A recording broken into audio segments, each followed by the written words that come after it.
2 காணொளிகளை வந்து அண்ணாமலை அவர்கள் வெளியிட்டிருக்கிறாங்க. அதாவது எதிர்கட்சியாக செயல்பட தொடங்கியிருக்கிறாங்கன்னு சொல்லலாம். இந்த மாதிரி தாவேக்கா பண்ணால் நல்லாயிருக்கும், இல்லாட்டி சரி பண்ணுங்க அப்படின்னு சொல்லிட்டு வலியுறுத்தியிருக்கிறாங்க. ஸோ அது 2 காணொலியும் நான் காமிச்சிட்டு அதில் அண்ணாமலை அவர்கள் என்ன சொன்னார்ன்றதை விளக்க போகிறேன். அதான் இந்த வீடியோவில் இருக்க போது. நான் உங்கள் மணியன் கோபி, நீங்கள் பார்த்துட்டு இருக்குது பாசிட்டிவ் பாலிடிக்ஸ். இதை வந்து வேடிக்கையாக சொல்கிறாங்க. இந்த மாதிரி மற்ற அரசாங்கங்கள்லாம் அவங்க பண்ணுற தப்பை மற்றவங்க வீடியோ எடுத்து போட்டு அம்பலப்படுத்தி கண்டனம் தெரிவிப்பாங்க. இந்த தாவேக்கா அரசில் மட்டும் அவங்க பண்ணுற தப்பை அவங்களே வீடியோ எடுத்து போட்டு அம்பலப்பட்டுக்கிறாங்க அப்படின்னு சொல்லியிருப்பாங்க. அந்த மாதிரி காஞ்சிபுரம் மாவட்டத்தில் உத்திரமேரூர் அப்படிங்கிற இடத்துல ஒரு அரசு பள்ளியில் தாவேக்கா கட்சியினர்லாம் சேர்ந்து உள்ளே போய் விஜய் அவர்கள் ஃபோட்டோவை மாட்டி ஒரு ரீல்ஸ்லாம் எடுத்துருக்கிறாங்க. அது மிகப்பெரிய கண்டனத்துக்கு உள்ளாயிருக்கு சமூக வலையத்தில். அண்ணாமலை அவர்கள் முதல்ல அது என்ன பண்ணியிருக்காங்கன்னா பெருசாக கண்டனம் தெரிவிச்சுக்கிறாங்க. அந்த வீடியோ மூலம் நான் ப்ளே பண்ணிடுறேன். அதுக்கப்புறம் அவர் என்ன சொன்னார்ன்றதை சொல்கிறேன்.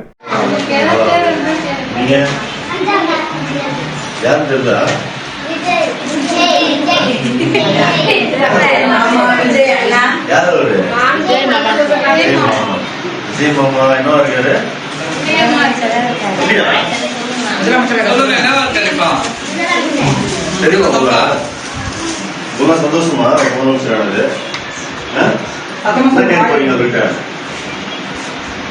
போறீங்க கண்டிப்பா கொடுப்பாரு. அடுத்து வாங்கி தருவாரு. செஸ் போர்டு கேட்டீங்கல்ல, ஓகே அங்கல் போட்ட மாட்டிடலாமாங்க. இந்த பெரிய பெரிய தலைவர்களா இருக்கிறது நம்ம உங்க அங்கிள், உங்க மாமா, எங்க அண்ணன், நம்ம சிஎம் சரியா, அவர் கூட வைக்கணும். ஏன் படம் வைக்கலாம், மாநிலம்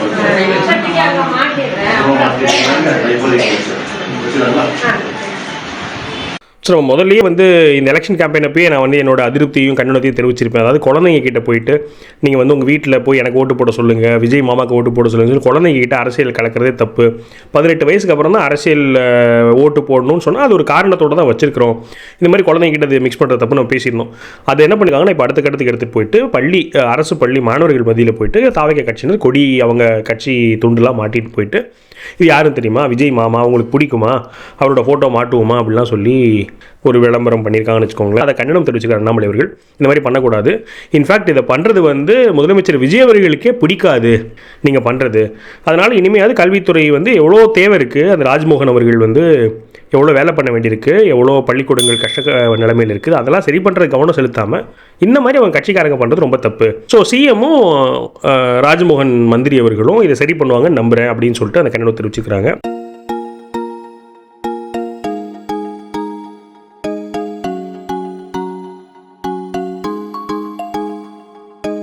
ரெண்டாவது வந்து என்ன பண்ணுறாங்கன்னா, ஒரு விவசாயிகள் அவங்க தன்னைத்தானே சாட்டையால் அடிச்சுக்கிற ஒரு காணொலி. நான் ஃபஸ்ட் அந்த காணொலியை ப்ளே பண்ணிடுறேன். அதுக்கப்புறமா நம்மளவர்கள் என்ன சொல்கிறாருன்றதை சொல்கிறேன்.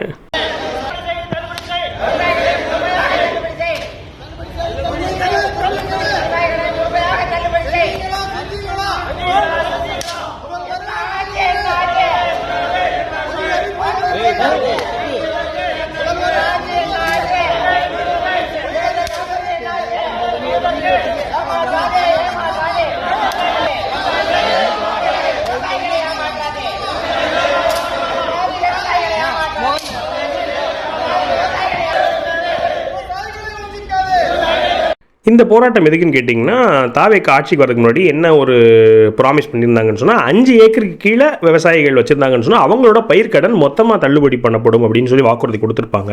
இப்போ என்ன பண்ணியிருக்காங்கன்னா 75,000 வரைக்கும் உள்ள கடன்களை ஃபுல்லாக ரத்து பண்ணுறோம் அப்படின்னு சொல்லிட்டு அறிவிச்சிருப்பாங்க போல். இதை எதிர்த்து நீங்கள் 5 ஏக்கருக்கு உள்ள இருக்க எல்லா பயிர்க்கடன் ரத்து பண்ணுறேன்னு சொல்லியிருந்தீங்க இல்லையா, அதை நிறைவேற்றுங்கன்னு சொல்லிட்டு இந்த மாதிரி சாட்டை அடித்து விவசாயிங்க போராட்டம் பண்ணியிருக்காங்க. இதில் முக்கியமான விஷயம் அண்ணாமலை அவர்கள் இன்னொரு கோயின்சிடன்ஸ் என்ன சொல்கிறாருன்னா, 1970 அது கிட்டத்தட்ட 56 வருடங்களுக்கு முன்னாடி இதே நாள் விவசாயிங்க வந்து இந்த மாதிரி மின் கட்டண உயர்வை எதிர்த்து போராட்டம் நடத்தினப்போ துப்பாக்கி சூடு நடத்தியிருக்கிறாங்க போல் அரசு. அதில் உயிரிழந்திருக்கிறாங்க. ஸோ அந்த உயிரிழந்த விவசாய போராடினவங்களுக்காக அஞ்சலியும் செலுத்திட்டு பாருங்கள், 56 வருஷத்துக்கு அப்புறம் இன்னுமே விவசாயிங்க வந்து போராடுற ஒரு சூழ்நிலை தான் இருக்குது. அதுவும் அதே நாள் கோயின்சிடென்ட்டில் அமைஞ்சிருக்கு அப்படின்னு சொல்லிட்டு அது மேற்கோள் காமிச்சிருக்கிறாங்க. ஸோ இது வந்து இந்த 2வது பதிவு. ஸோ இது 2 தான் வந்து அண்ணாமலை அவர்கள் பேசினதை பற்றி நான் உங்ககிட்ட ஷேர் பண்ணணும்னு நினச்சேன். நீங்கள் என்ன நினைக்கிறீங்கிறதையும் ஆஸ் யூஷுவல் கமெண்ட் பண்ணுங்கள். மேலும் ஒரு பாசிட்டிவ் டீட்டெயில்ஸ் சந்திக்கிறேன். வணக்கம்.